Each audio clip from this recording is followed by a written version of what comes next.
Moje skrivnosti so ponavadi take ljubezenske ali pa kakšne take življenjske, ki jih res ne želim izdati preprosto, ker je to nekaj mojega. Skrivnost je pač nekaj, kar ljudje skrivajo pred drugimi ljudmi. Mogoče imajo kakšne posledice, če bi jih povedali, ali pa ti je sram povedati. Ja, imam skrivnost.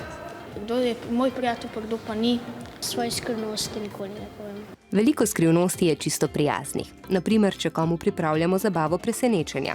Druge pa so takšne, ki jih je treba razkriti. Skrivnost je najbolje, da povemo takrat, kadar nas se skozi bremeni. Če ne moremo zaupati staršem in prijateljem, se lahko obrnemo na učitelje in svetovalne delavce. V primeru, da nam nekdo zaupa skrivnost, ki je lahko tudi za njega ogrožujoča, Nekaj bi imel na sebi, neko breme bi imel na plačah.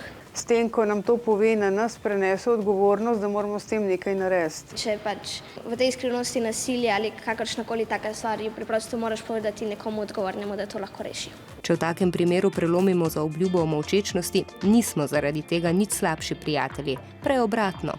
Ko pa gre za majhne sladke skrivnosti, ki se zaupajo samo prijateljem, pa so pravila drugačna. Ne bi povedal, tudi če bi zanjo meni težilo. A včasih ima vseeno kdo predolg jezik. Prav gotovo se z tega naučiš, da znaš potem presoditi, komu lahko zaupaš, pa komu ne. Ampak tudi take izkušnje so potrebne, ker se tega učiš vse življenja.